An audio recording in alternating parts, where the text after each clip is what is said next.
إن الحمد لله نحمده ونستعينه ونستغفره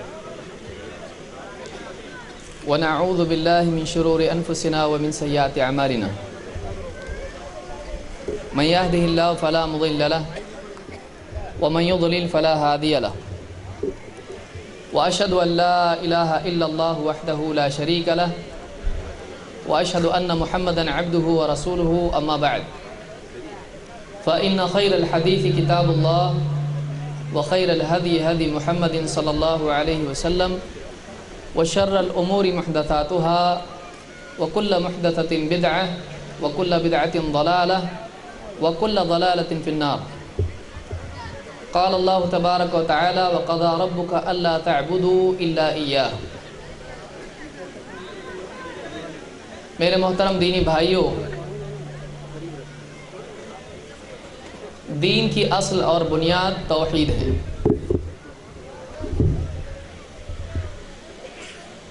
توحید کا مقام انسان کے دین میں وہ ہے جو ایک انسان کے بدن میں سر کا مقام ہے۔ انسان کے جسم میں کبھی ایسا ہوتا ہے کہ کسی کا ہاتھ کٹ جاتا ہے، کسی کا پاؤں، کسی کی آنکھیں نہیں ہوتی ہیں، کسی کے جسم میں کسی قسم کا کوئی عیب ہوتا ہے۔ یہ تمام عیوب اس کے وجود کو باقی رکھتے ہیں، لیکن اگر کسی انسان کے جسم سے سر ہی غائب کر دیا جائے تو اس کے وجود اور اس کی حیات کا سلسلہ ختم ہو جاتا ہے۔ لہٰذا آدمی کے وجود کو باقی رکھنے کے لیے اس کے سر کا وجود باقی ہے۔ اسی طرح سے آدمی کے دین میں توحید کا معاملہ ہے۔ ایسی دینداری کا کوئی تصور نہیں کیا جا سکتا ہے جس میں سرے سے توحید موجود نہ ہو۔ توحید کے بغیر اللہ کے نزدیک دین کا وجود ہی نہیں ہے۔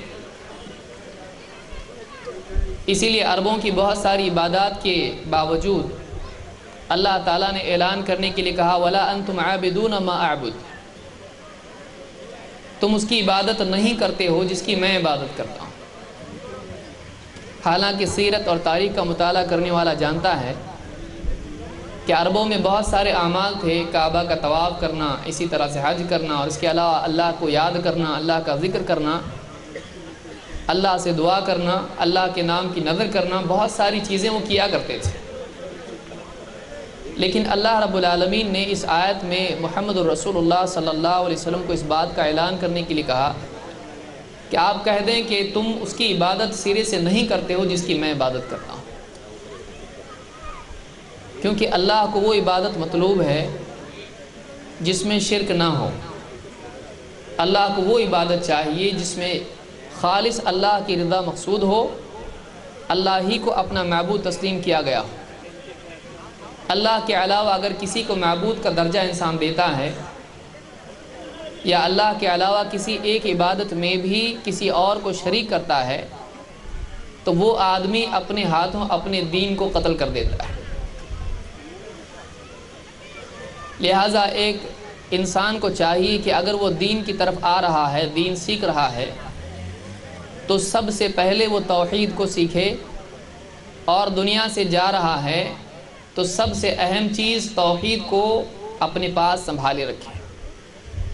اللہ کے نبی صلی اللہ علیہ وسلم نے فرمایا کہ جس کا آخری کلام لا الہ الا اللہ ہو وہ جنت میں جائے گا۔ تو ایک آدمی کے لیے سب سے اہم چیز توحید ہے، اور توحید کے بغیر آدمی کا عمل بھی مقبول نہیں۔ اگر ایک آدمی عبادتی اعمال کرے لیکن اس کے عقیدے میں توحید نہ ہو، اگر وہ شرک میں مبتلا ہو، تو ایسے آدمی کی عبادات بھی اللہ رب العالمین کے نزدیک مقبول نہیں ہوتی ہے۔ اللہ تعالیٰ نے قرآن کریم میں خود فرمایا وَلَقَدْ أُوحِيَ إِلَيْكَ وَإِلَى الَّذِينَ مِن قَبْلِكَ لَئِنْ أَشْرَكْتَ لَيَحْبَطَنَّ عَمَلُكَ وَلَتَكُونَنَّ مِنَ الْخَاسِرِينَ۔ اے نبی، آپ کی طرف ہم نے پیغام بھیجا ہے، اور آپ سے پہلوں کی طرف بھی، پچھلے نبیوں کی طرف بھی، کہ یہ پیغام وہ سارے لوگوں کو پہنچا دیں کہ اگر تو نے شرک کیا تو تیرے تمام اعمال برباد کر دیے جائیں گے۔ لَإِنْ أَشْرَكْتَ لَيَحْبَطَنَّ عَمَلُكَ، اگر تو نے شرک کیا تو تیرا سارا کیا کرایا، تیرا ہر عمل برباد کر دیا جائے گا۔ وَلَتَكُونَنَّ مِنَ الْخَاسِرِينَ، اور انجام کے اعتبار سے تو گھاٹا خسارہ اٹھانے والوں میں سے ہو جائے گا۔ یہاں یہ بات معلوم ہوئی کہ اگر ایک آدمی توحید کی بجائے شرک کا راستہ اختیار کرتا ہے، اپنے عقیدے میں، اپنی عبادات میں اگر وہ شرک کی آمیزش کرتا ہے، شرک کی ملاوٹ کرتا ہے، تو ایک تو یہ کہ اس کی ساری عبادتیں برباد ہو جائیں گی، دوسرے یہ کہ وہ انجام کے اعتبار سے آخرت میں خاسرین میں سے ہو جائے گا، خسارہ اور گھاٹا اٹھانے والوں میں سے ہو جائے گا۔ تو توحید اعمال کی بقا کے لیے، اعمال کی قبولیت کے لیے، نیکیوں کے اللہ کے ہاں شمار ہونے کے لیے بھی ضروری ہے۔ توحید ایک ایسا عقیدہ ہے جو آدمی کے اعمال کو اللہ کے نزدیک قبول ہونے کے لائق بناتا ہے، لیکن اگر توحید نہ ہو تو چاہے وہ زندگی بھر نیکیاں کرتا رہے، چاہے وہ حج پر حج کرتا رہے، چاہے وہ تہجد پڑھے فرض نمازوں کے ساتھ، چاہے اللہ کو ہر وقت یاد کرنے والا ہو، چاہے وہ اپنے جسم کو ستا کر دھوپ میں اور ہر موسم میں روزے رکھنے والا ہو، یہ سارے اعمال مجاہدے کے کرنے کے باوجود اگر اس کے عقیدے میں توحید نہیں ہے تو ایسے آدمی کے اعمال اللہ کے نزدیک قابل قبول نہیں ہیں۔ لہٰذا کوئی آدمی چاہتا ہے کہ اس کے عمل اللہ کے نزدیک، اللہ کی بارگاہ میں قابل قبول ہو جائیں، اس کو سب سے پہلے کرنا چاہیے کہ اپنے عقیدے کی اصلاح کرے۔ توحید کے بغیر نیکیاں قبول نہیں ہوتی ہیں۔ اسی طرح سے ایک آدمی دنیا سے جب آخرت میں جاتا ہے تو اس کے لیے دو میں سے ایک ٹھکانہ ہے، یا تو جنت یا پھر جہنم۔ ایک آدمی اگر گناہگار ہو بھی جائے لیکن اگر اس کے پاس توحید ہے اور اللہ اس کو سزا دے دے، ایک نہ ایک دن اس کے لیے جہنم سے نکل کر جنت میں جانا مقدر ہے اگر اس کے پاس توحید ہے۔ لیکن اگر آدمی دنیا میں کتنے ہی بھلے کام کیوں نہ کر لے، لوگوں کی خدمت کرنا اور بہت سارے نیکی کے کام کرنا، یہ سب کرنے کے بعد بھی اگر اس کے پاس اصل الاصول، دین کی بنیادی چیز اگر توحید نہ ہو، ایسا آدمی اپنے آپ کو جہنم سے بچا نہیں سکتا۔ اس کی وہ ساری نیکیاں برباد ہونے کی وجہ سے اس کے کام نہیں آئیں گی، کیونکہ اس کے پاس توحید نہیں تھی، اور وہ اپنے آپ کو جہنم میں جانے سے نہیں بچائے گا۔ صرف اتنا نہیں بلکہ جہنم میں جانے کے بعد اس کے لیے کبھی کبھی نکلنا ممکن نہیں ہوگا۔ شرک کی وجہ سے ایک آدمی ہمیشہ کی جہنم کا حقدار ہو جاتا ہے، وہ کبھی جہنم سے نہیں نکلے گا۔ اللہ تعالیٰ نے قرآن کریم میں فرمایا اِنَّهُ مَن يُشْرِكْ بِاللَّهِ فَقَدْ حَرَّمَ اللَّهُ عَلَيْهِ الْجَنَّةَ وَمَأْوَاهُ النَّارُ وَمَا لِلظَّالِمِينَ مِنْ أَنصَارٍ۔ اِنَّهُ مَن يُشْرِكْ بِاللَّهِ، جو کوئی آدمی اللہ کے ساتھ شرک کرتا ہے، فَقَدْ حَرَّمَ اللَّهُ عَلَيْهِ الْجَنَّةَ، اللہ تعالیٰ نے جنت کو اس پر حرام کر دیا ہے۔ اللہ تعالیٰ نے شرک کرنے والے پر جنت کو حرام کر دیا ہے۔ وَمَأْوَاهُ النَّارُ، اور اس کا ٹھکانہ جہنم ہے۔ وَمَا لِلظَّالِمِينَ مِنْ أَنصَارٍ، اور ظالموں کے لیے، اللہ کے ساتھ شرک کرنے والوں کے لیے کوئی مددگار نہیں ہوگا۔ یہاں کئی باتیں معلوم ہوئی کہ شرک کرنے والے پر جنت حرام ہے، اس کا ابدی ٹھکانہ جہنم ہے، اور ایسا آدمی اگر کسی بڑے کے بھروسے پر ہو کہ وہ مجھ کو بچا لے گا، اللہ تعالیٰ نے فرمایا وَمَا لِلظَّالِمِينَ مِنْ أَنصَارٍ، ظالموں کا کوئی مددگار نہیں ہوگا۔ اور سب سے بڑا اور اصل ظلم کیا ہے جو اللہ کے حق میں کیا جائے؟ إِنَّ الشِّرْكَ لَظُلْمٌ عَظِيمٌ، إِنَّ الشِّرْكَ لَظُلْمٌ عَظِيمٌ، شرک ظلم عظیم ہے، سب سے سنگین ظلم ہے، سب سے بڑا ظلم ہے، سب سے بھیانک ظلم ہے، کیونکہ جو اللہ کے حق میں ظلم کیا جائے، اللہ کا حق اللہ کو نہ دیا جائے، یہ سب سے بڑا ظلم ہے۔ لہٰذا جو آدمی شرک کر کے ظالم بن جائے، ایسے آدمی کے بارے میں اللہ تعالیٰ نے فرمایا وَمَا لِلظَّالِمِينَ مِنْ أَنصَارٍ، ظالموں کا کوئی مددگار نہیں ہوگا۔ لہٰذا کوئی آدمی اگر دنیا میں اپنے عقیدے کی اصلاح کی بجائے کسی اور پر اعتماد کیے ہوئے ہو کہ فلاں پیر صاحب، فلاں ولی، فلاں رشتہ دار، فلاں اگر وہ مجھ کو آخرت میں بچا لیں گے، تو ایسے آدمی کے لیے اللہ رب العالمین کا کلام فیصل ہے اس کے اوپر اللہ نے فرمایا وما للظالمین من انصار، ظالموں کا کوئی مددگار نہیں ہوگا۔ تو یہاں دو اور بھی بہت ساری باتیں اس سلسلے میں کہی جا سکتی ہیں، یہ دو بنیادی باتیں ہم کو یاد رکھنا چاہیے۔ ایک، توحید کے بغیر کوئی عمل مقبول نہیں۔ دو، توحید کے بغیر جنت میں داخلہ ممکن نہیں اور جہنم سے خروج ممکن نہیں۔ اس اعتبار سے آپ دیکھیں کہ ساری کوششیں برباد ہو جاتی ہیں اگر توحید نہ ہو۔ کر کے بھی نہ کرنے والوں میں شمار ہونا ہے، سب کچھ کر کے بھی اگر ایسا بننا ہے کہ اس نے کچھ نہ کیا ہو، مجرم بننا ہو، تو ایک آدمی کو توحید چھوڑنا اس کے لیے کافی ہے۔ لیکن اگر آدمی چھوٹی نیکی کر کے بھی اللہ کے ہاں مقام پائے، اس کو چاہیے کہ اپنی نیکی میں وہ توحید اختیار کرے۔ کوئی بھی عمل اگر کرے خالص اللہ کے لیے کرے۔ آئیے ہم دیکھتے ہیں کہ توحید کے انسانی زندگی پر کیا اثرات پڑتے ہیں۔ وقت ہمارے پاس بہت کم ہے، اس لیے اختصار سے میں کچھ باتیں اس سلسلے میں ذکر کروں گا، 10 باتیں میں اس سلسلے میں ذکر کروں گا کہ واقعی توحید اختیار کرنے کے کیا فوائد ہیں اور انسان کی شخصیت پر، اس کی سوچ پر، اس کی عملی زندگی میں، اس کی آخرت پر اس کے کیا اثرات پڑتے ہیں، اس کے اعمال میں کیا اثرات نمایاں ہوتے ہیں جب وہ توحید کو سینے سے لگاتا ہے۔ سب سے پہلی چیز، جو آدمی اپنا تعلق اللہ رب العالمین سے صحیح کر لیتا ہے، وہ سارے معبودوں کو چھوڑ کر اللہ سے جڑ جاتا ہے، وہ اپنی زندگی میں سب سے بڑا مقام اللہ کو دیتا ہے، وہ اپنے تمام معاملات میں صرف اللہ پر اعتماد کرتا ہے، جو اپنے آپ کو اللہ کے حوالے کر دیتا ہے۔ وَاذْكُرِ اسْمَ رَبِّكَ وَتَبَتَّلْ إِلَيْهِ تَبْتِيلًا کی عملی تفسیر ہو جاتا ہے۔ جب وہ اللہ کا نام لے کر، اللہ کا ذکر کر کے اللہ سے جڑتا ہے اور سب سے اپنا منہ پھیر لیتا ہے، ساری مخلوقات اور سارے جو بھی سہارے ہیں ان کی بجائے اللہ پر اعتماد کر لیتا ہے، سارے بتوں سے، سارے معبودوں سے اپنے آپ کو بچا کر جب وہ اللہ ہی کے آگے جھکنے والا بن جاتا ہے، تو ایسے آدمی کو اللہ تعالیٰ قلبی سکون اور اطمینان دیتا ہے۔ اس کے پاس مال و دولت ہو یا نہ ہو، اس کے پاس دنیا کی چیزیں، ڈگریاں، اور اس کے پاس دنیا کی ساری زیب و زینت ہو یا نہ ہو، اس کے پاس زندگی کی سب سے اہم اور قیمتی چیز دل کا سکون ہوتا ہے۔ اگر اس کو آپ واقعی تاریخی سطح پر دیکھنا چاہیں، اللہ کے نبی صلی اللہ علیہ وسلم اور صحابہ کی زندگی میں دیکھ سکتے ہیں۔ اللہ تعالیٰ نے قرآن کریم میں اس حقیقت کو بیان کیا۔ سورہ الرعد میں اللہ نے فرمایا الذین آمنوا وتطمئن قلوبهم بذکر اللہ الا بذکر اللہ تطمئن القلوب۔ الذین آمنوا وتطمئن قلوبهم بذکر اللہ، وہ لوگ جو ایمان لائے اور ان کے دلوں کو اللہ کی یاد سے اطمینان ملتا ہے۔ الا بذکر اللہ تطمئن القلوب، خبردار اللہ کی یاد ہی سے دل اطمینان پاتے ہیں۔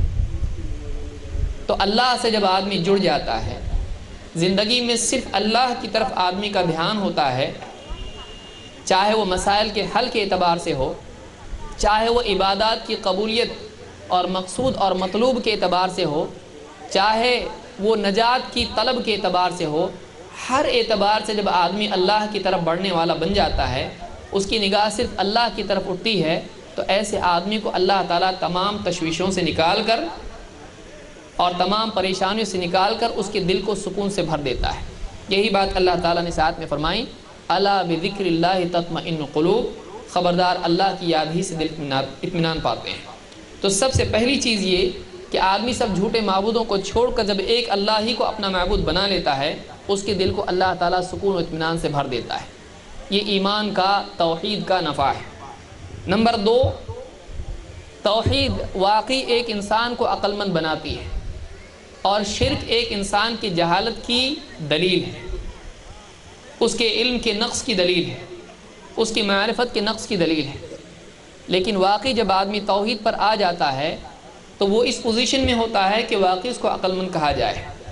آپ سوچیں، ایک آدمی اپنے ہاتھ سے بنائی ہوئی چیزوں کی عبادت کرنے والا بنے، چاہے وہ بت کی صورت میں ہو یا قبر کی صورت میں ہو، اگر وہ اس کو اپنا معبود بنا لے، اس کے آگے جھکنے والا بنے، جس کو اپنے ہاتھوں سے اس نے دفن کیا ہے اس کو اپنی زندگی کے بنانے بگاڑنے والا مانے، جو اپنی زندگی میں خود محتاج تھا، بیمار ہوتا تھا، پریشان ہوتا تھا، اس کے مسائل بھی اٹکے ہوئے تھے، جو اپنے آپ کو موت سے نہیں بچا سکا، جو مٹی کا لکڑی کا بنایا ہوا ہے، جو انسان کی تخلیق ہے، انسان کا اپنا بنایا ہوا ہے، اس کے آگے آدمی ہاتھ پسار کے بیٹھا رہے، اس کو نگاہوں سے تکتا رہے کہ اس کے لیے اس کی زندگی کے مسائل کو حل کرے گا، آپ بتائیں اس کو عقل مندی کہیں گے، اس کو جہالت کہا جائے گا؟ یہ انسان کی فطرت کے خلاف ہے، یہ بنیادی عقل کے خلاف ہے کہ ایک آدمی واقعی جس کو محتاج جانتا ہو اس کو اپنی زندگی کے معاملات میں حکم بنائے، مسائل کا حل کرنے والا بنائے، اور اپنے آپ کو اس کا محتاج بنائے، جبکہ خود وہ اپنے وجود میں اس کا محتاج ہے۔ جو چیز انسان کے بنانے کی محتاج ہو اپنے وجود کے اعتبار سے، وہ انسان کی زندگی کو کیسے بنائے گی، وہ انسان کے مسائل کو کیسے حل کرے گی؟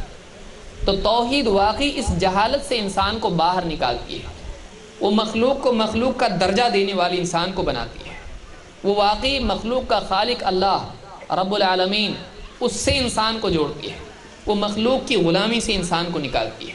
توحید اتنی اعلیٰ چیز ہے کہ توحید کے بغیر انسان کی عقل کا اونچا ہونا اور اس کا واقعی عقل مند کہلانا توحید کے بغیر ممکن نہیں ہے۔ یہی وجہ ہے کہ آپ دیکھیں انبیاء نے جب بھی دعوت دی تو اپنی قوم کو شرک کے بارے میں جب بتایا تو انہوں نے کہا تم عقل نہیں رکھتے۔ مثال کے طور پر آپ دیکھیں ابراہیم علیہ السلام نے اپنی قوم کو دعوت دی تو کہا قال افتعبدون من دون اللہ ما لا ينفعکم ولا يضرکم اف لکم ولما تعبدون من دون اللہ افلا تعقلون۔ ابراہیم علیہ السلام نے اپنی قوم سے کہا کیا تم اللہ کے سوا ایسوں کی عبادت کرتے ہو جو نہ تم کو نقصان پہنچا سکتے ہیں نہ فائدہ دے سکتے ہیں؟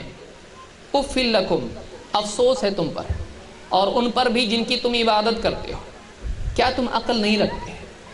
کیا تم عقل سے کام نہیں لیتے؟ جو خود محتاج ہیں، تمہارے بنانے کے محتاج ہیں، اپنی جگہ رکے ہوئے ہیں، کچھ نہیں کر سکتے ہیں، تم ایسے لوگوں کی عبادت کرتے ہو، ایسی چیزوں کی عبادت کرتے ہو، ان کو اپنی زندگی کا بنانے والا بگاڑنے والا مانتے ہو، کیا تم کو عقل نہیں ہے؟ تو جو آدمی شرک کرتا ہے گویا کہ وہ آدمی اپنی اس شرک سے اس بات کا اعلان کر رہا ہے کہ اس کی عقل میں کمی ہے۔ لیکن توحید مخلوقات سے اوپر اٹھ کر آدمی کو خالق کا محتاج بناتی ہے۔ توحید انسان کو سکھاتی کہ جتنی بھی چیزیں ہیں اپنے وجود میں کسی کی محتاج ہیں، وہ جس نے ان کو وجود دیا ہے، وہ جو ان کی صفات کا دینے والا ہے، وہ جو ان کی حاجات کا پورا کرنے والا ہے، واقعی وہ عبادت کے لائق ہے۔ جو محتاج ہے، جو مربوب ہے، وہ معبود نہیں ہو سکتا۔ توحید انسان کو عقیدہ دیتی ہے۔ تو واقعی اگر دیکھا جائے تو توحید انسان کی عقل کا کمال ہے اور شرک انسان کی عقل کا زوال ہے۔ یہی وجہ ہے کہ شرک کرنے والوں کو جانوروں سے بھی تشبیہ دی گئی ہے۔ تو اس آیت سے اور اس نقطے میں یہ بات ہم کو ملتی ہے کہ توحید کے بغیر واقعی آدمی عقل مند نہیں ہوتا ہے۔ توحید انسان کی فطرت والا دین ہے اور شرک فطرت کے خلاف دین ہے۔ شرک انسان کی فطرت کے خلاف ہے، اس کی عقل اور اس کی واقعی جو اللہ تعالیٰ نے اس کو سمجھنے کی صلاحیت دی ہے، اس کو قتل کرنا ہے، شرک میں مبتلا ہونا ہے۔ یہ دوسری بات ہم کو معلوم ہوئی۔ تیسری بات یہ کہ توحید انسان کو مخلوق پرستی سے نکالتی ہے اور کائنات کی صحیح توجیہ اس کو کرنے والا بناتی ہے۔ کیا مطلب ہے؟ آپ دیکھیں زمین و آسمان، سورج، چاند، ستارے، یہ پورا نظام چل رہا ہے۔ آج سے پچھلے زمانوں میں اگر آپ دیکھیں، محمد عربی صلی اللہ علیہ وسلم سے پہلے کے زمانوں میں آپ دیکھیں تو آپ کو دکھائی دے گا کہ کچھ لوگ چاند کی عبادت کر رہے ہیں، چاند کی پوجا کر رہے ہیں، کچھ لوگ سورج کی، کوئی کسی کی، کوئی کسی کی، کوئی پیڑ کی، کوئی پتھر کی۔ جس سے بھی نفع ہوتا ہے یا جس سے بھی ڈر ہوتا ہے اس کو انسان اپنا معبود بنا لیتا ہے۔ انسان کی تاریخ میں ہمیشہ سے یہ رہا ہے، یا تو کسی کے ڈر کی وجہ سے، یا تو فائدے کی وجہ سے، یا تو عجائبات کی وجہ سے آدمی کسی نہ کسی کو اپنا معبود بنا لیتا ہے، جو پہلے بھی تھا اور آج بھی ہے۔ لیکن توحید انسان کو بتاتی ہے کہ تمام صفات، تمام مخلوقات، تمام موجودات اپنے وجود میں اور اپنے باقی رہنے میں اور اپنی صفات کے اعتبار سے، نفع پہنچانے کے اعتبار سے، نقصان پہنچانے کے اعتبار سے ہر چیز میں اللہ تعالیٰ کی محتاج ہے۔ پیڑ اگر نفع دے رہا ہے تو اس لیے نہیں کہ وہ تمہارا معبود ہے، وہ اس لیے نفع دے رہا ہے کہ اللہ نے تمہارے لیے اس کو نفع والا بنایا ہے۔ اگر آگ سے نقصان ہوتا ہے تو اس لیے نہیں کہ آگ تمہارے سلسلے میں کچھ قدرت رکھتی ہو، اللہ تعالیٰ نے اس کو قدرت دی ہے۔ بارش برسنا، بادلوں کا گرجنا، بجلی کا کڑکنا، اور اسی طرح سے زمین کا انسان کو پھل اور اناج دینا، اور اس طرح کی جتنی بھی چیزیں ہیں، یہ تمام مخلوقات اس لیے نہیں کہ یہ ساری انسان کی معبود ہیں، انسان کے اوپر ان کا احسان ہے، ایسا نہیں ہے، بلکہ تمام مخلوقات پر اللہ کی قدرت چلتی ہے، اللہ کے حکم سے انسان کو فائدہ پہنچاتی ہے۔ تو یہ انسان کی خادم ہے، معبود نہیں۔ جتنی بھی مخلوقات ہیں، زمین و آسمان، سورج چاند ستارے، پیڑ پودے، مٹی پتھر، سب کچھ، ہوائیں، بادل، پانی، سمندر، ندیاں، نالے، سب کچھ، یہ سارے کے سارے انسان کے محتاج ہیں، یعنی انسان کے لیے یہ خادم کی حیثیت رکھتے ہیں، یہ اللہ کے محتاج ہیں۔ اللہ نے ان کو انسان کے لیے ایسا بنایا۔ انسان ان سے آگے بڑھ کر واقعی اللہ کو پہچاننے والا بنتا ہے، اللہ کی قدرت کا استحضار اور احساس رکھنے والا بنتا ہے جب واقعی وہ توحید پر آتا ہے۔ لیکن اگر اس کی زندگی میں توحید نہ ہو تو اپنے خادم کے آگے جھکنے والا بن جاتا ہے۔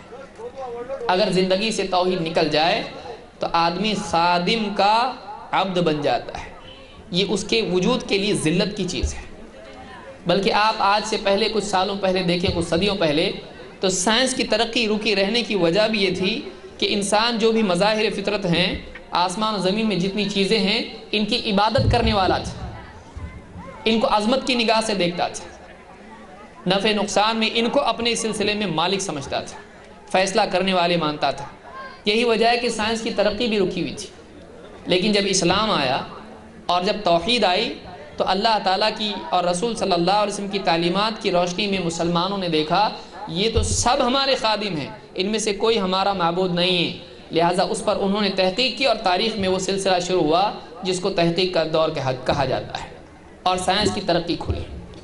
تو اس اعتبار سے آپ دیکھیں گے تو آپ کو دکھائی دے گا کہ توحید انسان کو اونچا مرتبہ دیتی ہے، اس کو ذلت اور پستی اور غلامی سے نکالتی ہے۔ اللہ تعالیٰ نے قرآن کریم میں فرمایا وَمِنْ آيَاتِهِ اللَّيْلُ وَالنَّهَارُ وَالشَّمْسُ وَالْقَمَرُ لَا تَسْجُدُوا لِلشَّمْسِ وَلَا لِلْقَمَرِ وَاسْجُدُوا لِلَّهِ الَّذِي خَلَقَهُنَّ إِن كُنتُمْ إِيَّاهُ تَعْبُدُونَ۔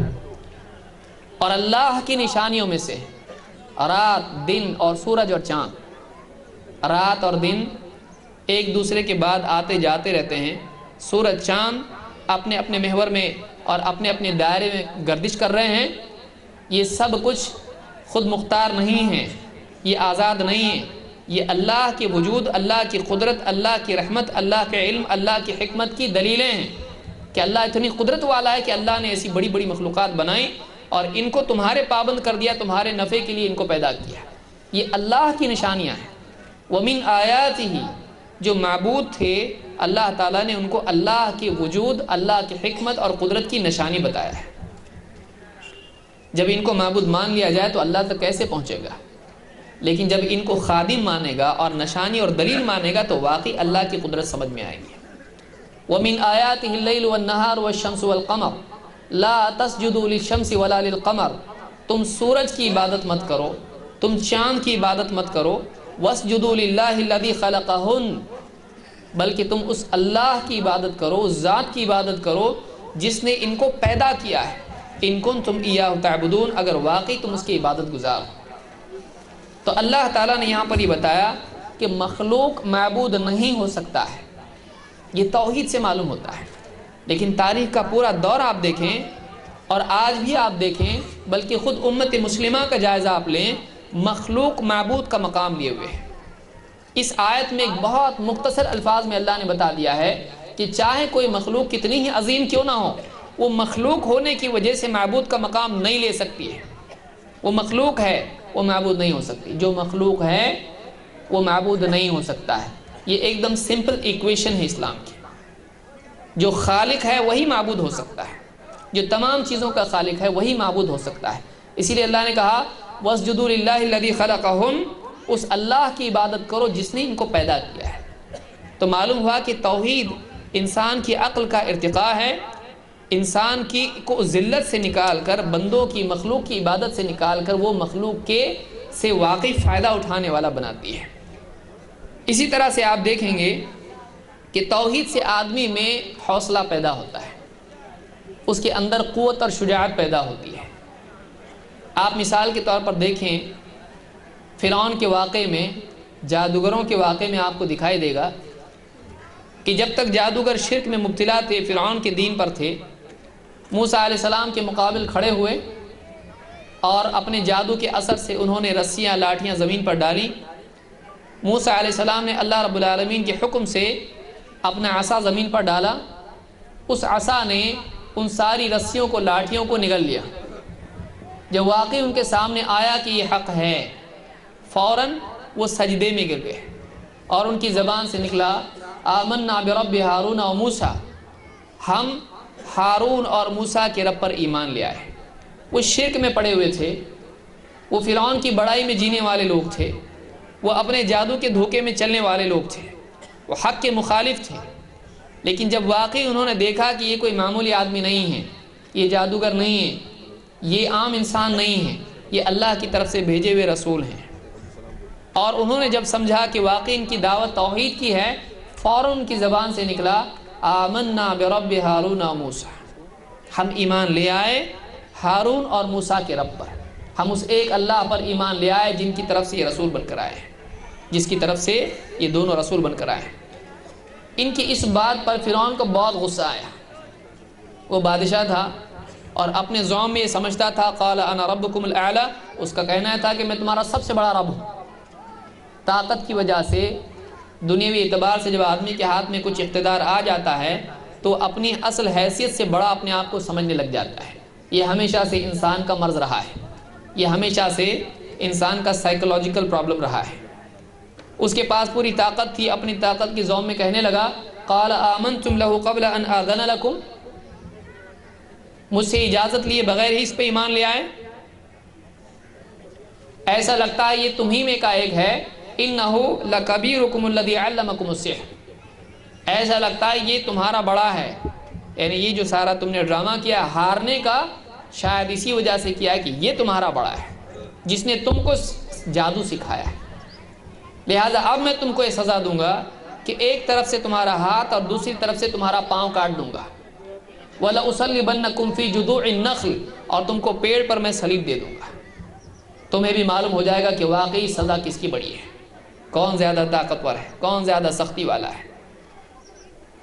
فرعون نے ان جادوگروں کو دھمکی دی کہ اگر واقعی تم اس پر ایمان لائے، اگر میری بندگی سے نکل کر تم نے توحید اس کا دین اپنایا، موسیٰ علیہ السلام کا دین اپنایا، توحید پر اگر تم آئے، میں تم کو سزا دوں گا، ایک طرف کا ہاتھ کاٹ دوں گا، ایک طرف کا پاؤں کاٹ دوں گا اور پیڑ پر ٹانگ دوں گا، صلیب دے دوں گا۔ آپ دیکھیں گے کہ تھوڑی دیر پہلے یہ جادوگر حق کے خلاف تھے، ابھی ابھی توحید زندگی میں آئی ہے، لیکن واقعی جب توحید اپنی پورے کمال کے ساتھ زندگی میں آتی ہے تو پھر مخلوق حقیر دکھائی دینے لگتی ہے، چاہے اس مخلوق کے پاس کتنی ہی طاقت کیوں نہ ہو۔ ان لوگوں نے، ان جادوگروں نے کہا قالوا لن نؤثرك على ما جاءنا من البينات والذي فطرنا فاقض ما انت قاض، جادوگروں کی زبان سے فوراً نکلا کہ جو دلائل ہمارے پاس آئے ہیں، جو دلیلیں حق ہمارے سامنے آیا ہے، اور جو ہمارا رب ہم کو اب معلوم ہوا ہے کہ ہمارا رب وہ ہے، ہمارا معبود کوئی ہے، ہم ان دونوں چیزوں پر، ان دلائل پر، اور یہ دلائل جو اس معبود کی طرف رہبری کرتے ہیں، اس خالق پر، ہم تجھ کو ترجیح نہیں دے سکتے، ان کے مقابلے میں ہم تجھ کو نہیں چن سکتے۔ فَاقْضِ مَا أَنْتَ قَاضٍ، تجھ کو جو کرنا ہے کر لے، تجھ کو جو کرنا ہے کر لے۔ إِنَّمَا تَقْضِي هَذِهِ الْحَيَاةَ الدُّنْيَا، تو اگر کچھ کر سکتا ہے تو بس اس دنیا کی زندگی میں کر سکتا ہے، تو اگر کچھ کر سکتا ہے، تیرے پاس اگر طاقت ہے، تو اتنا بڑا نہیں ہے کہ آخرت تک تیری طاقت چلی جائے، تو اتنا بڑا نہیں کہ ہمارے دل پر بھی تیرا زور ہو۔ فَاقْضِ مَا أَنْتَ قَاضٍ، تجھ کو جو کرنا ہے کر لے۔ انما تقضی هذه الحیات الدنیا، اگر تو کچھ کر سکتا ہے تو تو بس دنیا کی زندگی میں کر سکتا ہے۔ انا آمنا بربنا لیغفر لنا خطایانا وما اکرہتنا علیہ من السحر واللہ خیر وابقى، ہم تو ایمان لے آئے ہیں اپنے رب پر، انا آمنا بربنا لیغفر لنا خطایانا، تاکہ وہ ہماری خطاؤں کی مغفرت کر دے، اور وہ جو جادو ہے جس پر تو نے ہمیں مجبور کیا تھا ہمارا رب ہم کو معاف کر دے۔ اور ان کی زبان سے نکلا واللہ خیر و ابقا، اللہ سب سے بہتر ہے اور زیادہ باقی رہنے والا ہے۔ اللہ تو اس سے بہتر ہے، اللہ کی قدرت تیری طاقت سے زیادہ بڑی ہے، تو باقی رہنے والا نہیں ہے، ہمارا رب باقی رہنے والا ہے۔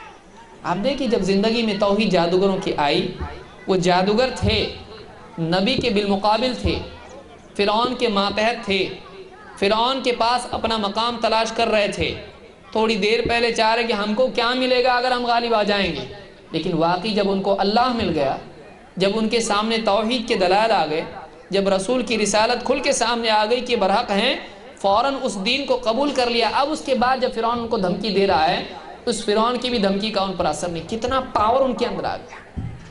فرعون ایک طرف سٹپٹا رہا ہے، قال آمنتم لہ قبل ان آذن لکم، مجھ سے پوچھے بغیر ایمان لے آئے۔ یہ فرسٹریشن کے الفاظ ہیں، کیونکہ ایمان قلب کا عمل ہے۔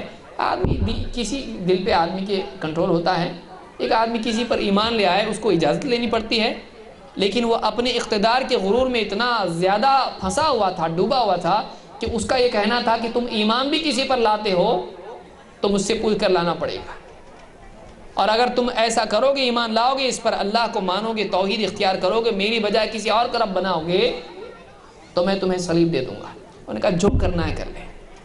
یہ طاقت کہاں سے آئی؟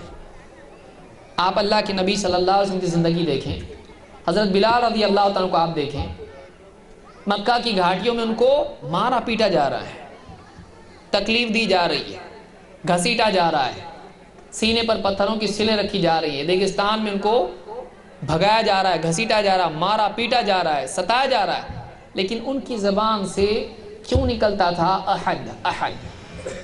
کیونکہ دل میں ایمان اتنا قوت کے ساتھ بیٹھا ہوا تھا کہ ان کو دوسرے سب حقیر دکھائی دیتے تھے، اور اس کے مقابلے میں، جنت کے مقابلے میں دنیا کی تکلیفیں، جہنم کو کمپیئر کر کے دنیا کی تکلیفیں بہت کم دکھائی دیتی تھی۔ یہ ایمان جب واقعی زندگی میں آتا ہے، ایک اللہ کی عظمت جب زندگی میں آ جاتی ہے، اللہ کی بڑائی جب آدمی واقعی سمجھتا ہے کہ ہاں سب سے بڑا اللہ ہے اور اللہ کے مقابلے میں کوئی نہیں، اور ایک اللہ ہی معبود ہے، جھکا اسی کے آگے جاتا ہے، تو باقی سب چھوٹے دکھائی دینے لگتے ہیں۔ حکومت کی حکومت بھی چھوٹی دکھائی دیتی ہے، ایسے ظالم بادشاہوں کی حکومت جو کچھ بھی کر سکتے ہیں۔ یہ توحید کی طاقت ہے۔ تو توحید سے آدمی میں شجاعت پیدا ہوتی ہے۔ اسی طرح سے توحید کا فائدہ یہ ہے کہ اگر آدمی واقعی اپنے آپ کو اللہ کے حوالے کر دے تو اللہ اس کا ذمہ لے لیتا ہے، اللہ اس کے لیے کافی ہو جاتا ہے۔ جو آدمی اپنی زندگی کے مسائل کے حل کے لیے اللہ ہی کے سپرد اپنے آپ کو کر دے، اللہ کا وعدہ اس کے لیے ہے کہ اللہ اس کا ہو جاتا ہے، اللہ اس کے مسائل کو خود حل کرتا ہے، اللہ اس کے لیے کافی ہو جاتا ہے۔ اللہ تعالیٰ قرآن کریم میں فرماتا ہے وَمَن يَتَوَكَّلْ عَلَى اللَّهِ فَهُوَ حَسْبُهُ، جو اللہ ہی پر توکل کرتا ہے تو پھر اللہ تعالیٰ بھی اس کے لیے کافی ہو جاتا ہے۔ تو توحید کے فوائد میں سے یہ ہے کہ پھر آدمی کو کسی اور کی ضرورت نہیں ہوتی ہے اپنی زندگی کے تمام مسائل کے حل کے لیے۔ جب وہ اللہ تعالیٰ ہی کو معبود اور اپنا رب مان لیتا ہے اور یہ مان لیتا ہے کہ میرے سارے مسائل کا حل کرنے والا اگر کوئی ہے تو صرف اللہ ہے، اللہ کے سوا کوئی نہیں، سارے محتاج ہیں، ایک اللہ قادر مطلق ہے۔ جب اس کی زندگی میں چیز آتی ہے تو پھر اللہ تعالیٰ بھی اس کے لیے واقعی سہارا بن جاتا ہے۔ اللہ دوسروں کے لیے اس کو چھوڑتا نہیں ہے، در در بھٹکنے والا اس کو نہیں بناتا ہے، 50 در پر اس کو سر ٹکانے والا اس کو نہیں بناتا ہے، اس کے مسائل کو اللہ خود حل کرنے والا بن جاتا ہے۔ لہٰذا اس آیت میں اللہ نے وعدہ کیا ہے وَمَن يَتَوَكَّلْ عَلَى اللَّهِ فَهُوَ حَسْبُهُ، کہ جو اللہ ہی پر بھروسہ کرتا ہے، اللہ پر توکل کرتا ہے، اللہ تعالیٰ اس کے لیے کافی ہو جاتا ہے۔ اسی طرح سے اللہ تعالیٰ نے فرمایا أَلَيْسَ اللَّهُ بِكَافٍ عَبْدَهُ أَلَيْسَ اللَّهُ بِكَافٍ عَبْدَهُ وَيُخَوِّفُونَكَ بِالَّذِينَ مِن دُونِهِ وَمَن يُضْلِلِ اللَّهُ فَمَا لَهُ مِنْ هَادٍ۔ سورہ الزمر میں اللہ نے بات کہی ہے کہ أَلَيْسَ اللَّهُ بِكَافٍ عَبْدَهُ، یہ سوال کے انداز میں اللہ نے پوچھا ہے کہ أَلَيْسَ اللَّهُ بِكَافٍ عَبْدَهُ، کیا اللہ اپنے بندے کے لیے کافی نہیں ہے؟ کیا اللہ اپنے بندے کے لیے کافی نہیں ہے؟ ابن قیم رحمۃ اللہ علیہ فرماتے ہیں یہاں پر دو چیزیں ہیں۔ الوابل الصیب میں انہوں نے بات کہی ہے کہ اس آیت میں دو باتیں ہیں، ایک ہے عبدیت اور دوسرے ہے کفایت۔ الیس اللہ بکاف عبدہ، کیا اللہ اپنے بندے کے لیے کافی نہیں؟ تو ایک چیز اس میں ہے کفایت اور دوسرے ہے اس میں عبدیت۔ بندے کی عبدیت جب کمال درجے میں پہنچ جاتی ہے، جس درجے کا یہ اللہ کا بندہ ہوتا ہے اس درجے میں اللہ اس کے لیے کافی ہوتا ہے۔ اللہ کی کفایت اس کے لیے کافی کیوں نہیں ہوتی ہے، تمام نہیں ہوتی ہے، کیوں نہیں ہوتی ہے؟ جب اس کی بندگی میں نقص ہوتا ہے تو اللہ بھی اس کے لیے کافی نہیں ہوتا ہے۔ اگر واقعی اپنے آپ کو اللہ کے حوالے کر دے، واقعی اللہ کا بندہ بن جائے، شرک کے تمام شائبوں کو ختم کر دے اپنی زندگی سے، شرک سے اپنے آپ کو بالکل پاک صاف کر لے، صرف اللہ کا بندہ بن جائے تو صرف اللہ اس کے لیے کافی ہوتا ہے۔ جو صرف اللہ کو اپنا معبود اور رب نہ بنائے، پھر صرف اکیلا اللہ اس کے لیے کافی نہیں ہوتا، کیونکہ اللہ اس کی مدد بھی نہیں کرتا ہے، پھر اللہ دوسروں کے حوالے اس کو کرتا ہے۔ لیکن واقعی جب اللہ کے لیے اللہ کو اپنا یہ معبود بنا لیتا ہے، رب مان لیتا ہے، اور اللہ کی سوا دوسری طرف متوجہ نہیں ہوتا ہے، تو پھر اللہ اس کے لیے کافی ہوتا ہے۔ اللہ تعالیٰ فرماتا ہے وَيُخَوِّفُونَكَ بِالَّذِينَ مِن دُونِهِ، اور یہ جو دوسرے لوگ ہیں، اے نبی آپ کو اللہ کے سوا دوسروں سے ڈرانے کی کوشش کرتے ہیں، یعنی اللہ سے، اللہ کے مقابلے میں دوسروں کا نام بتا کر، ان کی قوت اور قدرت کو بتا کر تم کو ڈرانے کی کوشش کرتے ہیں۔ کیا اللہ اپنے بندے کے لیے کافی نہیں؟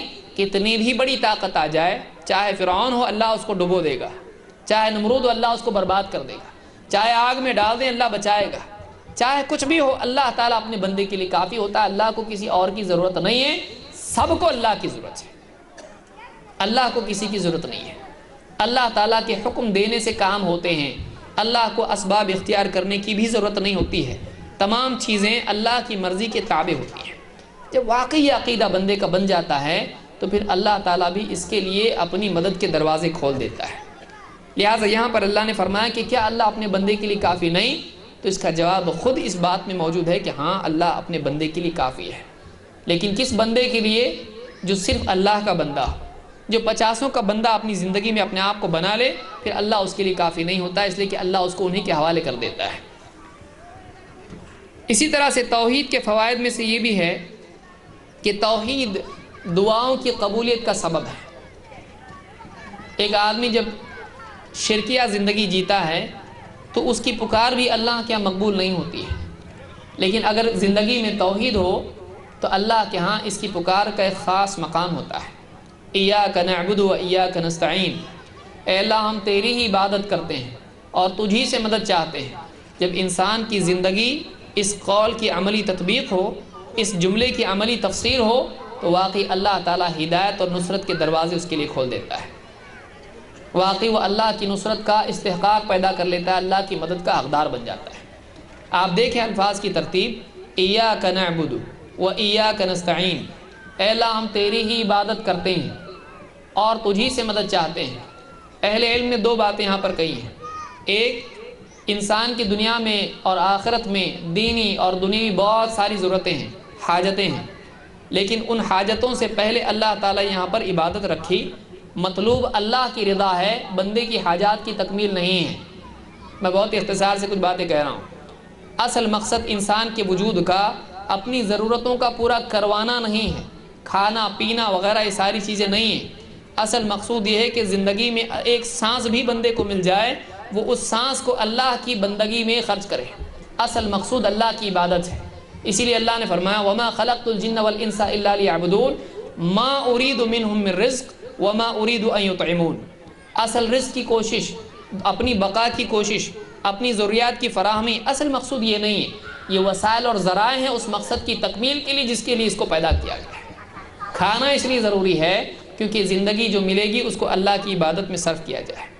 اپنی زندگی کی بقا اللہ کی عبادت کے لیے، زندگی کے بچانے کے لیے ہے، اپنے لیے نہیں ہے۔ اس کا وجود قل ان صلاتي ونسكي ومحياي ومماتي لله رب العالمین لا شریک لہ وبذلک امرت وانا اول المسلمین۔ کیوں کہا اللہ نے قل ان صلاتي؟ اے نبی آپ کہیے میری نماز، میرا جینا، میری قربانی، میرا جینا، میرا مرنا اللہ رب العالمین کے لیے ہے۔ اس کا جینا بھی اللہ کے لیے ہے، اس کا مرنا بھی اللہ کے لیے ہے۔ اس کی حیات کی ابتدا، اس کی بقا، اس کی انتہا سب اللہ کے لیے ہے۔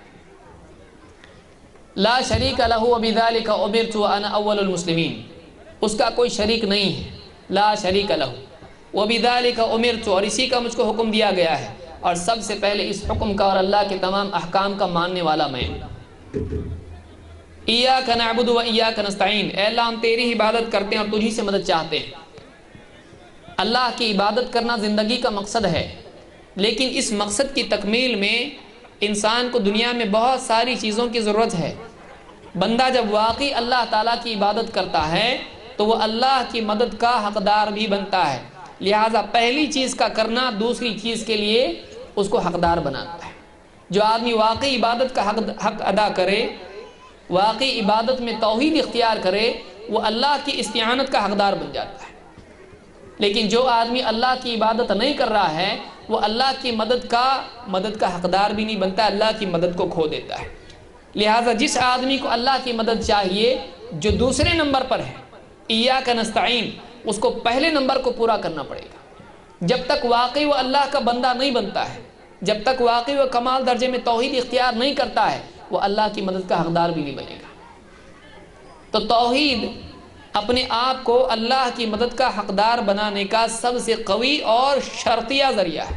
یہ شرط ہے، اس کے بغیر، جیسے وضو کے بغیر نماز نہیں ہوتی ہے، ویسے توحید کے بغیر آدمی کی دینداری نہیں، وہ اللہ کا مقرب نہیں بن سکتا، اللہ کی مدد کا حقدار بھی نہیں بن سکتا۔ کسی کو دنیا میں کچھ دے دلانا، اللہ کا کچھ عطا کر دینا اللہ کی رضا کی دلیل نہیں ہے، وہ عطا نہیں ہے۔ دنیا میں کچھ دے دینا اگر اللہ تعالیٰ کی نافرمانی کے ساتھ بلکہ شرک کے ساتھ ہو تو اللہ نے فرعون کو بھی دیا ہے۔ دنیا کا کچھ مل جانا اللہ کی رضا کی دلیل نہیں ہے، وہ عطا نہیں ہے، وہ اللہ کی طرف سے ایک چھوٹ اور ڈھیل ہے، جو خود ایک پکڑ ہے، جو خود ایک عذاب ہے، جو غفلت کا ذریعہ بن جاتی ہے۔ تو جو آدمی واقعی اللہ کا بندہ بن جاتا ہے اللہ کی نصرت کا حقدار بنتا ہے، بلکہ توحید کے کلمات کا ادا کرنا بھی بندے کے لیے اللہ کی نصرت اور دعا کی قبولیت کا دروازہ کھولتے ہیں۔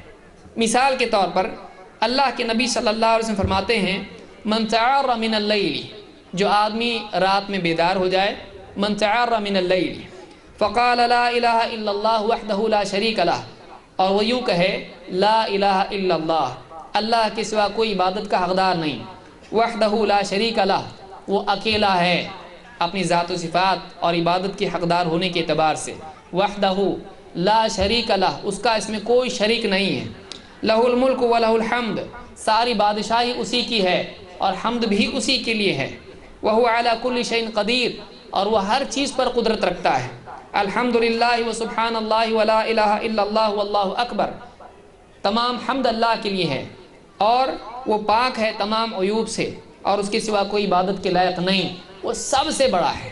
یہ کلمات جب زبان سے نکالتا ہے، کب؟ رات میں آنکھ کھولی، اور آنکھ کھولی تو اس نے ذکر کیا توحید، اللہ کا کمال، اللہ کی حمد، اللہ کی تمام عیوب سے پاکی، اس کا ہر اعتبار سے واحد ہونا، وحدہ لا شریک لہ۔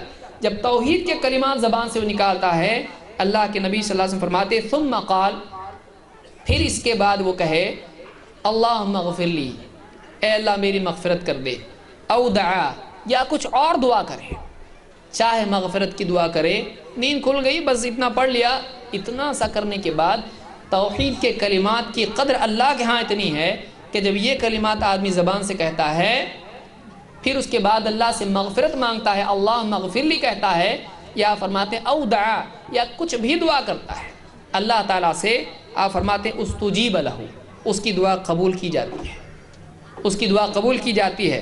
فَإِن تَوَضَّأَ وَصَلَّى قُبِلَتْ صَلَاتُهُ، پھر اتنا کرے، اس کے بعد اٹھ کے وضو کر کے نماز بھی پڑھے تو اس کی نماز بھی مقبول ہوتی ہے۔ وہ نماز اس کی مقبول ہوتی ہے جب وہ اس کے بعد میں اٹھ کے پڑھتا ہے۔ اس حدیث کو امام البخاری نے کتاب التہجد میں ذکر کیا ہے۔ اس حدیث سے بات معلوم ہوئی کہ توحید کے کلمات کا زبان سے ادا کرنا بھی آدمی کو اللہ سے دعا کرنے کا اور اس کی دعا کی قبولیت کے اعتبار سے اس کو حقدار بناتا ہے۔ توحید آدمی کو زندگی میں اللہ کی مدد حاصل کرنے کا حقدار بناتی ہے، اللہ سے کچھ بھی مانگ سکتا ہے توحید کی بنیاد پر۔ توحید کے کلمات، آپ سوچیے جس کی پوری زندگی میں توحید ہو کتنا اہم، کتنا قیمتی آدمی ہوگا۔ صرف چند توحید کے کلمات آدمی زبان سے کہہ رہا ہے اور اس کے بعد اللہ سے کچھ مانگ رہا ہے تو اللہ اس کی قبول کر لیتا ہے دعا کو. جو آدمی ہر وقت اللہ کو اپنے دل میں اللہ کی توحید کو رکھے ہوئے ہو اور ہر معاملے میں توحید کی روشنی میں دیکھتا اور سوچتا ہو کتنا قیمتی آدمی ہوگا. لہٰذا اس سے بات معلوم ہوئی کہ توحید سے دعائیں قبول ہوتی ہیں. اسی طرح سے توحید آدمی کو مصیبتوں سے نجات پانے کے لیے ضروری ہے. اگر کوئی آدمی چاہتا ہے کہ مصیبت سے نجات ملے تو توحید کا اقرار اس کے لیے ذریعہ ہے. دنیا میں اللہ کی مدد اس کے لیے آتی ہے.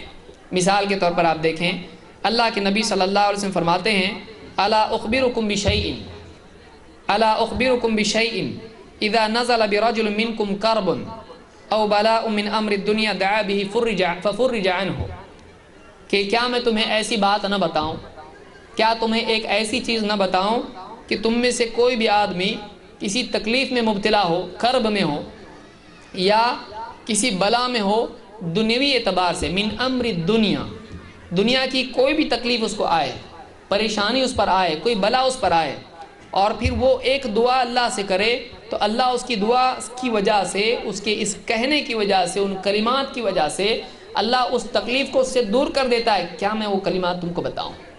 صحابہ نے کہا کہ ضرور بتائیں. آپ نے کہا دعا ذنون، ذنون کی دعا، یونس علیہ السلام کی دعا، مچھلی والے جو مچھلی کے پیٹ میں پھنسے تھے. دعا ذنون لا الہ الا انت سبحانک انی کنت من الظالمین. یہ کون سے کلمات ہیں؟ ابن تیمیہ رحمۃ اللہ علیہ کی کتاب ہے صرف ایک آیت پر، جس کو آیت کریمہ بھی کہا جاتا ہے، لا الہ الا انت سبحانک انی کنت من الظالمین. شروعات دعا کس سے ہو رہی ہے؟ اس کلمے سے ہو رہی جو واقعی اللہ تعالیٰ کے معبود ہونے کا اعتراف ہے، سچے معبود ہونے کا اعتراف ہے. لا الہ الا انت، اے اللہ تیرے سوا کوئی عبادت کے لائق نہیں، سبحانک تو ہر عیب سے پاک ہے، تو اس بات سے پاک ہے کہ تو بندے پر ظلم کرے، تو اس بات سے پاک ہے، اس عیب سے پاک ہے کہ تو بغیر کسی حکمت کے بندے پر تکلیف ڈالے. اس میں اعتراف ہے اس بات کا کہ اللہ اگر تو نے تکلیف میں ڈالا ہے تو یہ عیب نہیں ہے، تیری حکمت کا تقاضا ہے، تو نے جو بھی کیا صحیح کیا، تیرے سوا کوئی معبود نہیں، تو میں کسی اور سے دعا کر نہیں سکتا، ہمارا معبود تو ہے، دعا عبادت ہے، میں کسی اور سے دعا نہیں کر سکتا. لا الہ الا انت سبحانک، یہ تکلیف جو تو نے ڈالی ہے تو پاک ہے، تو غلط کام نہیں کرتا ہے، تیری حکمت کے خلاف نہیں ہے، یہ تیری حکمت کے مطابق ہے مجھ کو تکلیف میں مبتلا کرنا ہے. لیکن اے اللہ جو بھی تکلیف آئی ہے کچھ نہ کچھ غلطی میں نے کی ہوگی جس کی سزا میں آئی ہے، انی کنت من الظالمین، میں ہی ظالموں میں سے ہوں، میری ہی عمل میں کوتاہی تھی جو تو نے تکلیف میں ڈالا ہے. یہ جو اعتراف ہے اللہ کے معبود ہونے کا، اللہ کی توحید کا، اللہ کے تمام عیوب سے پاک ہونے کا، اپنی تقصیر اور اپنی کوتاہی اور کمزوری کا، یہ جو اعتراف ہے، ان کلمات کا زبان سے ادا کرنا اپنے پورے وجود کے اتفاق کے ساتھ، صرف زبان سے نہیں، اپنے پورے وجود سے آدمی جب یہ مانگتا ہے اللہ تعالیٰ اس کو تکلیف سے نجات دیتا ہے. کون کہہ رہا ہے؟ اللہ کے نبی صلی اللہ علیہ وسلم. اس حدیث کو امام ابن ابی الدنیا نے کتاب الفرج میں ذکر کیا اور امام حاکم نے بھی ذکر کیا ہے. اسی طرح سے ترمذی وغیرہ میں بھی حدیث موجود ہے. اسی طرح سے آپ نے فرمایا کلمات الفرج، راحت اور آسانی کے کلمات کیا ہیں؟ کوئی بھی آدمی تکلیف میں پھنسا ہو، اس سے اگر باہر نکلنا ہے تو کیا کلمات ہیں جن سے وہ باہر نکل سکتا ہے؟ وہ توحید کے کلمات ہیں. کیا کلمات ہیں؟ لا الہ الا اللہ الحلیم الکریم، اللہ کے سوا کوئی عبادت کے لائق نہیں، الحلیم جو بڑا حلیم ہے، نرم ہے، الکریم بڑا شریف ہے، بہت اونچا ہے، بہت سخی ہے، بہت بھلائی کرنے والا ہے. لا الہ الا اللہ العلی العظیم، اللہ کے سوا کوئی معبود نہیں، وہ سب سے اونچا ہے، بہت عظمت والا ہے، العظیم. لا الہ الا اللہ رب السماوات السبع ورب العرش الکریم، اللہ کے سوا کوئی معبود نہیں، وہ آسمانوں کا، ساتوں آسمانوں کا رب ہے، اور رب السماوات السبع ورب العرش الکریم، اور وہ بہت ہی شرف والے عرش کا بھی رب ہے. عرش اس کا محتاج ہے، وہ عرش کا محتاج نہیں ہے. وہ عرش کا بھی خالق ہے، مالک ہے، عرش کو تھامے ہوئے ہے. عرش اللہ کو تھامے ہوئے نہیں ہے، اللہ عرش پر مستوی ہے لیکن عرش خود اللہ کا محتاج ہے. یہ دیکھیے لا الہ الا اللہ، توحید کے کلمات زبان سے نکالنا. آپ نے فرمایا کلمات الفرج، کلمات الفرج، آسانی، راحت، مشکل سے نکلنے کے کلمات توحید کے کلمات ہیں. تو انسانی زندگی پر اثرات میں سے توحید کے فوائد میں سے یہ ہے کہ دنیا میں جب بندہ موحد مصیبت میں پھنستا ہے، جب اپنی زبان سے اپنی توحید کا اقرار کرتا ہے اور ان کلمات کا اظہار کرتا ہے، اللہ کو پکارتا ہے، اللہ اس کو مصیبت سے نکالتا ہے۔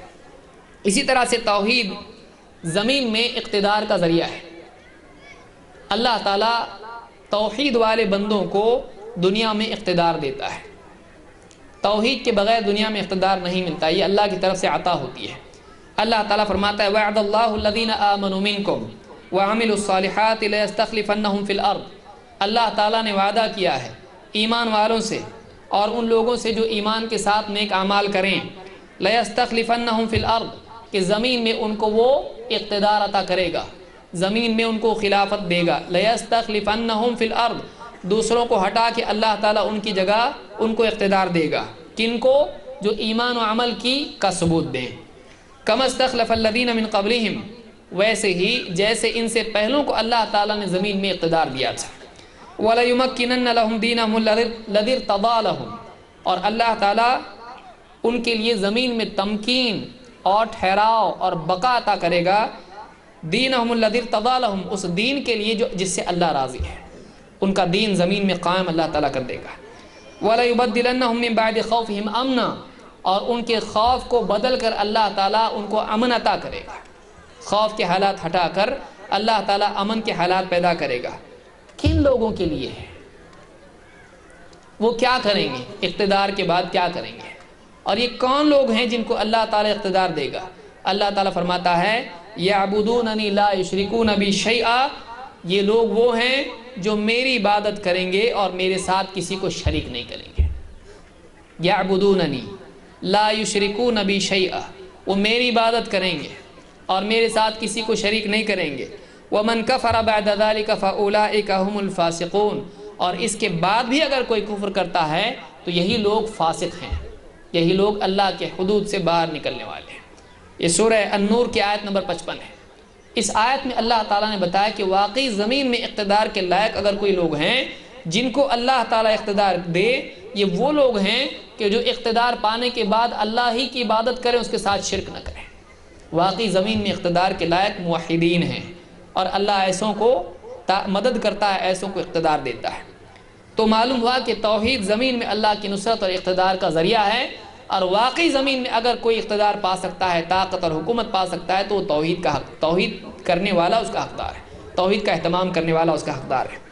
اسی طرح سے توحید سے انسان کے گناہوں کی بھی مغفرت ہوتی ہے، یقینی طور پر مغفرت ہوتی ہے۔ اللہ کے نبی صلی اللہ علیہ وسلم فرماتے ہیں من جلس فی مجلس فکثر فیہ لغطہ، جو آدمی کسی مجلس میں بیٹھے اور اس سے یہاں وہاں کی بہت ساری باتیں زبان سے اس کی نکلیں، بد احتیاطی اس میں ہو جائے، فقال قبل ان یقوم من مجلسہ ذلک، وہ اس مجلس سے اٹھنے سے پہلے یہ کلمات پڑھ لے۔ کچھ کلمات ہیں آپ نے بتایا کہ یہ زبان سے اس کی نکلے، کیا چیز؟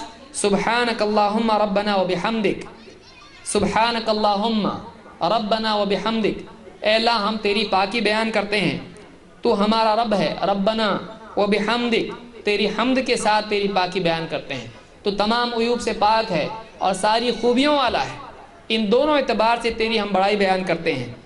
اشہد ان لا الہ الا انت استغفرک واتوب الیک، اشہد ان لا الہ الا انت، میں اس بات کی گواہی دیتا ہوں کہ تیرے سوا کوئی عبادت کے لائق نہیں، اور واتوب الیک، اور اے اللہ میں تیری طرف رجوع کرتا ہوں، اے اللہ میں تجھ سے توبہ کرتا ہوں۔ جب توحید کے کلمات وہ زبان سے نکالتا ہے، جب اللہ کی پاکی اور بڑائی بیان کرتا ہے، جب اللہ کی طرف رجوع کرتا ہے، اللہ کے نبی صلی اللہ علیہ وسلم فرماتے ہیں الا غفر له ما كان في مجلسه ذلك، اس مجلس میں جتنی بھی خطائیں، جو بھی برائیاں اس سے ہوئی تھیں، اللہ تعالیٰ سب کو معاف کر دیتا ہے۔ تو گناہوں کی معافی میں توحید کا بہت بڑا دخل ہے۔ ایک آدمی جب توحید کا اہتمام کرتا ہے، اللہ تعالیٰ اس کے بدلے میں اس کے گناہوں کو معاف کرتا ہے۔ اس حدیث کو امام الترمذی نے روایت کیا ہے۔ بلکہ اگر ایسا ہو جائے کہ کوئی آدمی گناہوں کی وجہ سے اللہ اس کو معاف نہ کرے، اس کے گناہوں کو اللہ معاف نہ کرے، لیکن یہ توحید والا ہے، اگر یہ جہنم میں بھی چلا جائے تب بھی اللہ کی رحمت سے محروم نہیں ہوگا۔ توحید والا گناہگار بھی ہو سکتا ہے، اور اس کا گناہ ایسا ہو کہ اللہ اس کو معاف نہ کرے، اور اس کی سزا میں اس کو جہنم میں ڈال دے، تب بھی وہ اللہ کی رحمت سے مایوس نہیں ہو سکتا ہے، اس لیے کہ اللہ تعالیٰ ایسے بندے کو جہنم سے بھی نکالے گا جس کے پاس توحید ہوگی۔ اللہ کے نبی صلی اللہ علیہ وسلم فرماتے ہیں یعذب ناس من اہل التوحید فی النار حتی یکون فیہا حمما، اہل توحید جہنم میں جائیں گے، جہنم کی آگ میں جائیں گے، اس میں ان کو عذاب ہوگا۔ بعض اہل توحید ایسے ہوں گے یہاں تک کہ اتنا عذاب ہوگا کہ وہ جل کے کوئلے کی طرح ہو جائیں گے، کوئلے کی طرح ہوں گے، لیکن آپ فرماتے ہیں ثم تدرکہم الرحمۃ فیخرجون، لیکن پھر بھی اللہ کی رحمت ان کو پائے گی تو ان کو وہاں سے نکالا جائے گا۔ یعنی معلوم یہ ہوا کہ توحید اگر واقعی انسان کی زندگی میں ہو، جہنم میں جانے کے بعد بھی وہ اللہ کی رحمت کا حقدار ہوتا ہے۔ جہنم میں اللہ کا عذاب ہے، لیکن جہنم میں جانے کے بعد بھی وہ اللہ کی رحمت کا حقدار ہوتا ہے، اسی لیے حدیث کے الفاظ کیا ہیں؟ ان کو عذاب دیا جائے گا، ثم تدرکہم الرحمہ، پھر بھی ان کو اللہ کی رحمت پائے گی، اللہ کی رحمت کا حصہ ان کو ملے گا، وہ جہنم سے نکالے جائیں گے۔ اس حدیث کو امام احمد اور ترمذی نے روایت کیا ہے۔ اسی طرح سے آپ فرماتے ہیں ایک حدیث میں جس کو امام احمد نے روایت کیا ہے اور ابن ابی عاصم نے السنہ میں ذکر کیا ہے، اللہ کے رسول صلی اللہ علیہ وسلم فرماتے ہیں ایک لمبی روایت سے آپ نے فرمایا وَفَرَغَ اللَّهُ مِنْ حِسَابِ النَّاسِ، اور اللہ تعالیٰ قیامت کے دن لوگوں کے حساب سے فارغ ہوگا۔ وَفَرَغَ اللَّهُ مِنْ حِسَابِ النَّاسِ وَأَدْخَلَ مَنْ بَقِيَ مِنْ أُمَّتِي النَّارَ مَا أَهْلِ النَّارِ، اور باقی جو میری امت کے لوگ بچے ہوں گے ان کو جہنمیوں کے ساتھ دوسرے جہنم میں جانے والوں کے ساتھ جہنم میں ڈال دیا جائے گا۔ کفار، مشرکین، منافقین یہ بھی جہنم میں جائیں گے، اور میری امت کے کچھ لوگ گناہوں کی وجہ سے جہنم میں جائیں گے۔ فیقول اہل النار، جہنمی لوگ ان توحید والوں سے کہیں گے ما اغنی عنکم انکم کنتم تعبدون اللہ لا تشرکون به شیئا، تم کو کیا فائدہ ہوا؟ تم اللہ کی عبادت کرتے تھے، اس کے ساتھ کسی کو شریک نہیں کرتے تھے، کیا فائدہ ہوا تمہاری اس توحید سے؟ شرک سے بچ کے تم کو کیا فائدہ ہوا؟ توحید کا اہتمام کرنے سے تم کو آخر کیا ملا؟ تم بھی جہنم میں ہو، ہم بھی جہنم میں ہیں۔ ما اغنی عنکم انکم کنتم تعبدون اللہ لا تشرکون به شیئا، کیا فائدہ ہوا کہ تم اللہ کی عبادت کرتے تھے، شرک نہیں کرتے تھے؟ کیا فائدہ ہوا اس کا؟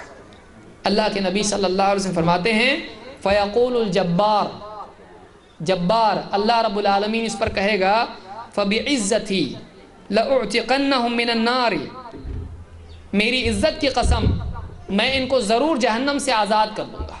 فبعزتی، اپنی عزت کی قسم کھا کے اللہ تعالیٰ کہے گا لأعتقنہم من النار، میں ان کو یقیناً ضرور بضرور ان کو جہنم سے میں آزاد کر دوں گا۔ فیرسل الیہم فیخرجون، اللہ تعالیٰ ان کی طرف فرشتوں کو یاد بھیجے گا اور ان کو جہنم سے نکالا جائے گا۔ اس حدیث سے بات معلوم ہوتی ہے کہ توحید اتنی قیمتی چیز ہے کہ اگر اہل کفر، اہل شرک، جہنمی مومن اور موحد کو اگر تانا دیں گے تو اللہ کا رشتہ ان بندوں سے اتنا قوی ہوگا کہ ان کی بے عزتی پر، ان کے تانے پر، ان کی تحقیر پر، جہنمیوں کے تانے پر، کفار و مشرکین کے تانے پر اللہ کو بہت غصہ آئے گا، اللہ کی غیرت جوش میں آئے گی۔ یہ کتنے بھی گناہ گار کیوں نہ ہو، یہ توحید والے ہیں، جب اہل شرک ان کے توحید کی وجہ سے ان کی تحقیر کریں گے اللہ تعالیٰ ان کو جہنم سے نکال دے گا۔ اسی لیے قرآن کریم کی اس آیت میں آپ کو ملے گا ربما یود الذین کفروا لو کانوا مسلمین، ایک وقت آئے گا کہ کفر کرنے والے اس بات کی بہت تمنا کریں گے کاش کہ ہم بھی مسلمان ہوتے ہیں، لو کانوا مسلمین، کاش وہ مسلمان ہوتے ہیں۔ یہ وہ وقت ہوگا جب گناہ گار توحید والوں کو جہنم سے نکال کر جنت میں ڈالا جائے گا۔ اب یہ کہیں گے کہ کاش ہمارے پاس اسلام ہوتا، کاش ہمارے پاس ایمان ہوتا، کاش ہمارے پاس توحید ہوتی تو ہم بھی ایک نہ ایک دن نکلتے، لیکن اب جہنم سے نکلنے کا کوئی وسیلہ اور کوئی ذریعہ اور کوئی سبب ہمارے پاس نہیں ہے، لہذا وہ ہمیشہ ذلت کے ساتھ عذاب میں پڑے رہیں گے۔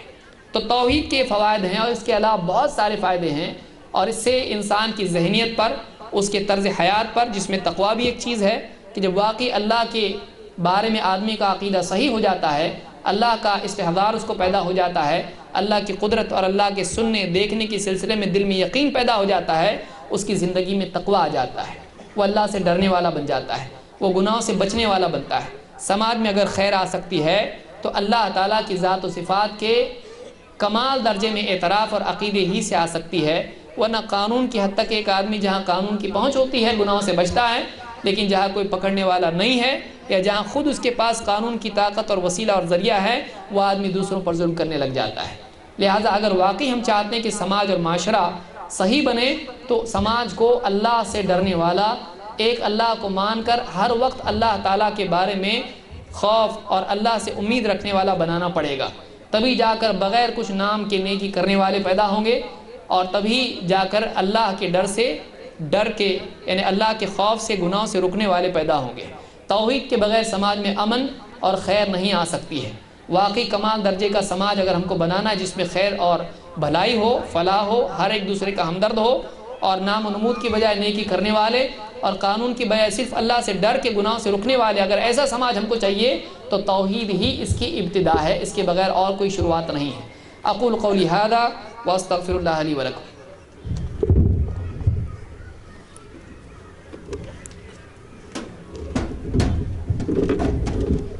جزاکم اللہ خیر الجزا۔ یہ پسرا ہوا سناٹا اور پھیلا ہوا سکوت زور زور سے بول رہا ہے کہ شیخ کے خطاب کی جگہ صرف اور صرف لوگوں کا دل ہے۔ واقعہ یہ ہے کہ یہ سینے کی آنچ، جذبے کی صداقت اور لہجے کی حلاوت کی بات ہے۔ میرے دوستو، اب پروگرام ختم ہوا چاہتا ہے،